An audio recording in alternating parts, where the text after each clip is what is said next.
Yesu ashimwe. Dusangire amajambo dusanga mu cete cya mbere Petero yanditse igice cya 2 umurongo w'9a haravuga ngo ariko mweho muri hanga ryera mukoranijwe kuba abami n'abaherezi. Dusangire ijambo rivuga ngo hagarara mu mavuta y'ubwami n'ubuherezi. Dusamye mu isezerano rya kera baratubwira ku baherezi bari abantu bahamagariwe kwama mu gikorwa c'Imana. Akararo n'umuryango wa Aroni wari waratoranirijwe kuba abaherezi bama mu gikorwa c'Imana, ukurunganwe rwagiye rurakurikira urundi. Abami nabo bari bahari, ariko abami bo mu isezerano rya kera baraja mu ntambara. Mu ntambara rero baba bagiye kugwanya umwansi, bakagarukana amahoro n'umutekano, hanyuma bakagarukana ivyanyazwe, bagakingira abene gihugu.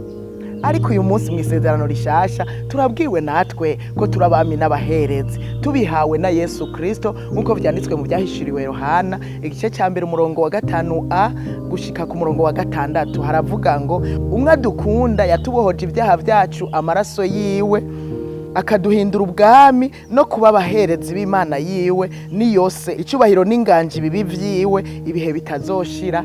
Amen. Murumva ko umwe dukunda Kristo Yesu niwe yaduhesheje kwitwa abami n'abaherezi biciye mu kutubohoza amaraso yiwe y'igiciro. Rero uyu munsi natwe turabami n'abaherezi. Nimba warakiriye Yesu rero uri umuherezi ba mu gikorwa c'Imana. Mu yandi majambo nawe wahamagariwe gukora igikorwa c'Imana. Ushobora kuba wicaye uyu munsi atacu uri kurakora, uzoba uri kurikurako ayo mavuta yo kwitwa umuherezi. Korera Imana ukiri muzimu gihumeka ugifise inkomezi, kuko wahamagawe nk'umuherezi. Ikindi naco twabwiwe ngo Kristo yaduhinduye ubwami. Turabami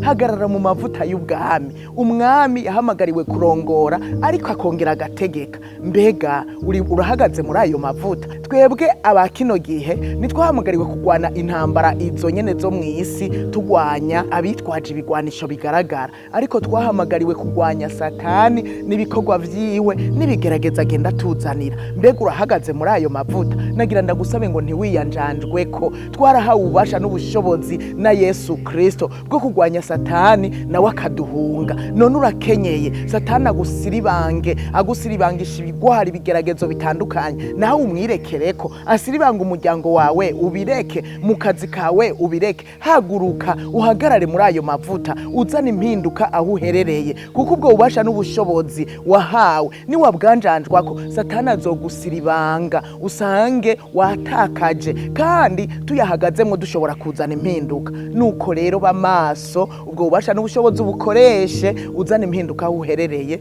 mu izina rya Yesu Kristo.